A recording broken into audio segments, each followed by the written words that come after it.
Selamat datang kembali. Mari kita mulai pembahasan kita kali ini dengan sebuah pertanyaan iseng tapi serius. Bagaimana jika waktu tidak berjalan lurus seperti yang kita kira? Bagaimana jika semua momen masa lalu Anda saat kecil, momen saat ini Anda mendengarkan kami, dan masa depan Anda 10 tahun dari sekarang, sebenarnya ada secara bersamaan di satu tempat yang sama sekarang juga? Pertanyaan ini bukan sekedar lamunan filosofis, tapi ini adalah inti dari materi yang Anda kirimkan kepada kami. Sebuah dokumen yang luar biasa padat dan menarik yang menjabarkan sesuatu yang disebut Teorema Aljawi. Ini bukan fisika biasa, ini bukan spiritualitas biasa. Ini adalah upaya untuk membangun jembatan logis di antara keduanya. Misi kita adalah membedah ide gila ini. Kita akan coba pahami bagaimana dokumen ini membagi waktu menjadi 3 jenis, dan bagaimana akhirnya ini bisa mengubah total cara kita memandang takdir, kekuatan doa, bahkan konsep dunia dan akhirat. Dan yang perlu kita pegang dari awal ya, dokumen ini mencoba menyajikannya bukan sebagai dogma atau kepercayaan semata, tapi sebagai sebuah kerangka logis.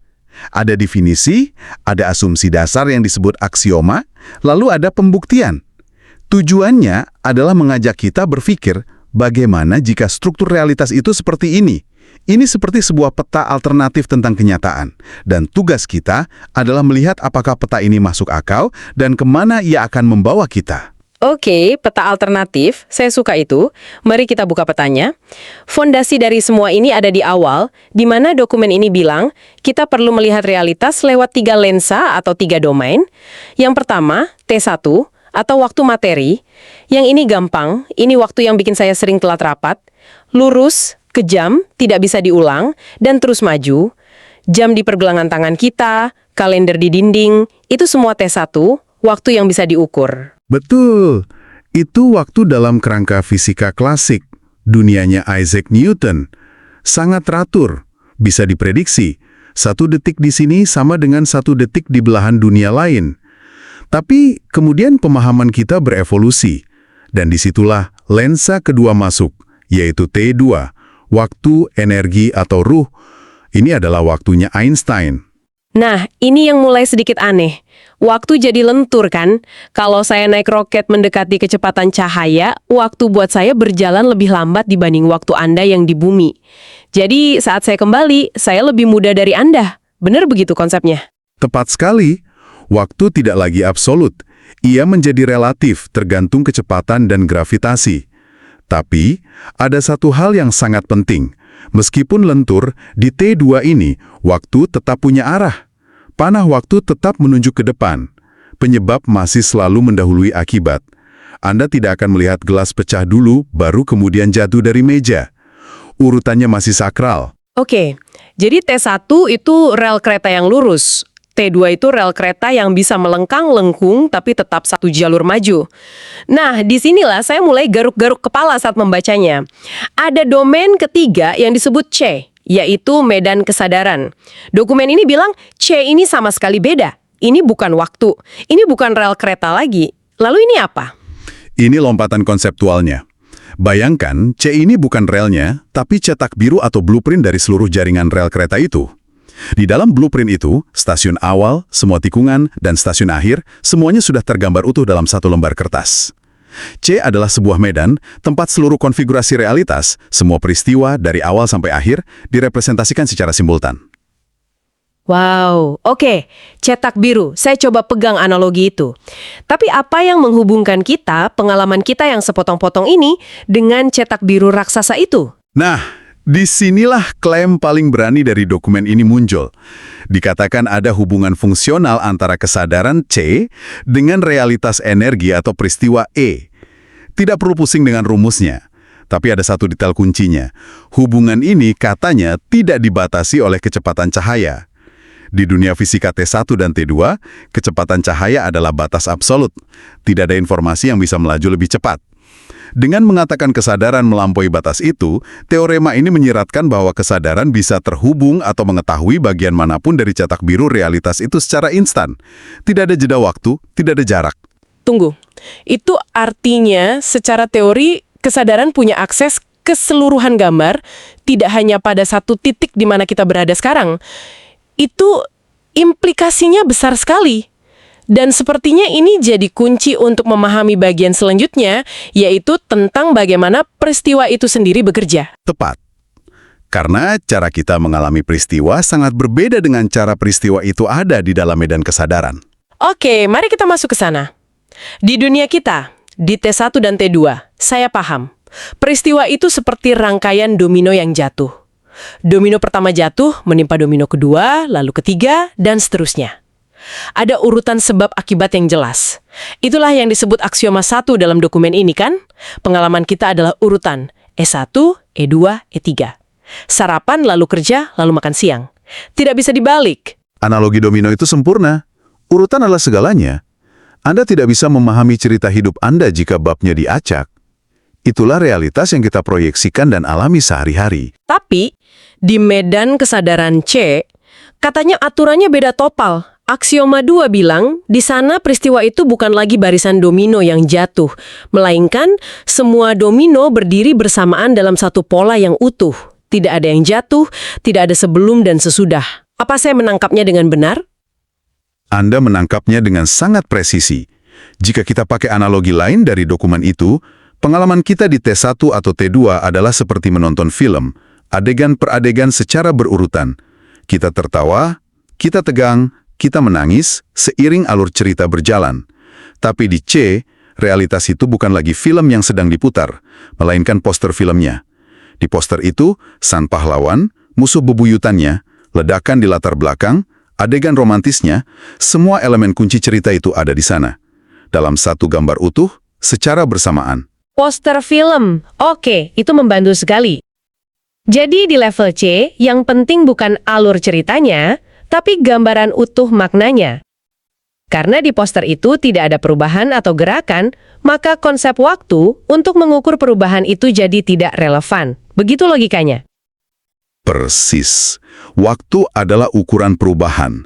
Jika sebuah sistem merepresentasikan sebuah konfigurasi makna yang statis dan lengkap, maka waktu tidak diperlukan di dalamnya. Pertanyaan logik selanjutnya yang juga Anda tanyakan tadi adalah, kalau begitu, kenapa kita merasakan seolah-olah sedang menonton film, bukan menatap poster? Nah, itu dia. Bagaimana ilusi alur waktu ini tercipta? Disinilah aksioma 3 masuk, yang menyebut adanya fungsi pemetaan. Anggap saja kesadaran kita itu seperti proyektor film. Poster yang utuh dan diam, realitas di C, itu dimasukkan ke dalam proyektor kesadaran kita. Lalu, proyektor itu menyorotnya ke layar, tapi tidak sekaligus. Ia menyorotnya bagian per bagian, frame per frame, menciptakan ilusi gambar bergerak yang kita sebut kehidupan di T1. Proses pemetaan atau proyeksi inilah yang menciptakan pengalaman linier kita akan waktu. Wow, oke. Jadi saat saya mengingat masa kecil saya tidak sedang menarik data dari masa lalu yang jauh. Saya sebenarnya hanya menggerakkan lensa proyektor saya untuk menyorot bagian lain dari poster realitas yang memang sudah ada lengkap saat ini. Itu, gila. Itu adalah kesimpulan logis dari premis-premis ini, dan itu membawa kita langsung ke jantung teoremanya. Ya, pernyataan teorema Al-Jawi. Setelah semua penjelasan tadi, pernyataannya sendiri jadi terdengar sederhana tapi dampaknya luar biasa. Intinya, karena di C tidak ada urutan, maka struktur waktu di C bersifat simultan. Dan kesimpulan langsungnya, ini saya kutip. Masa lalu, kini, dan depan adalah proyeksi dari satu konfigurasi yang sama di C. Masa lalu tidak hilang, masa depan tidak belum ada.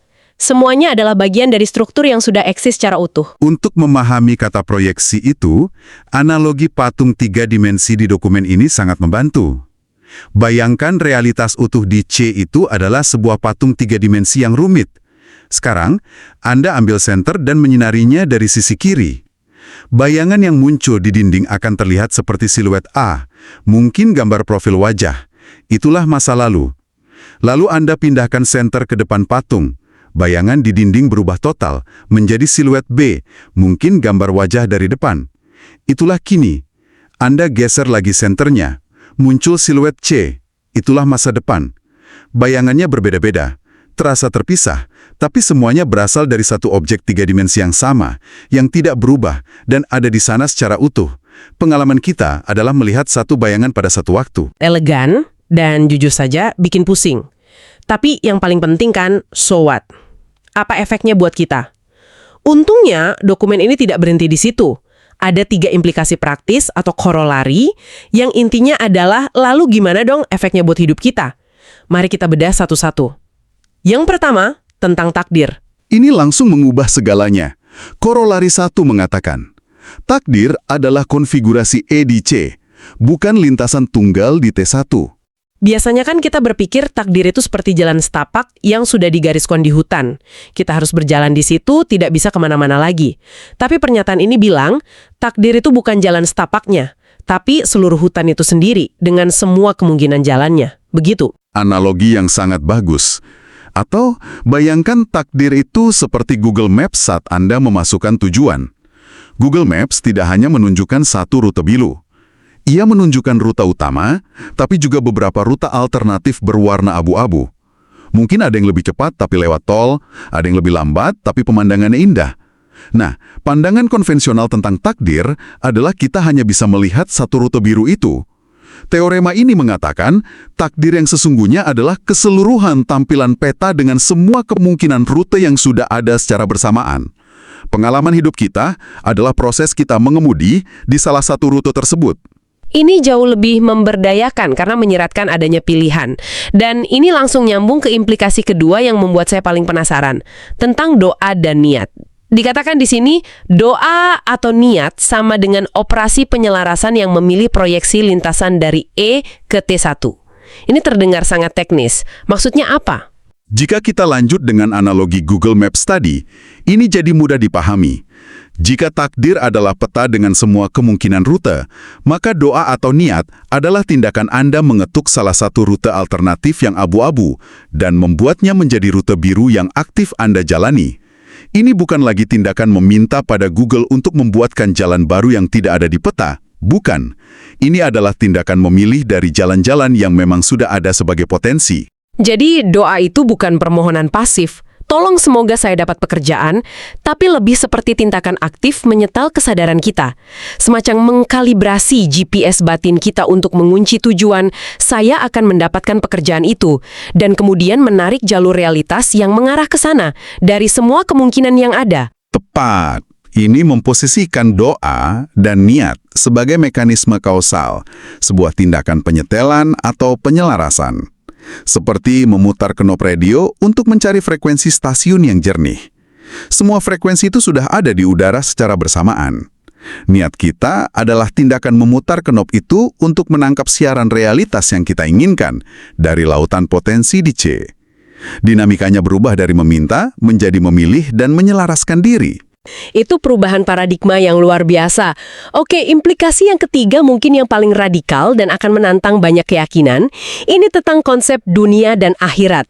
Korolari 3 berbunyi, dunia akhirat sama dengan 2 proyeksi berbeda dari C, bukan 2 waktu yang terpisah secara kronologis. Ya, ini memutarbalikkan pemahaman yang paling umum.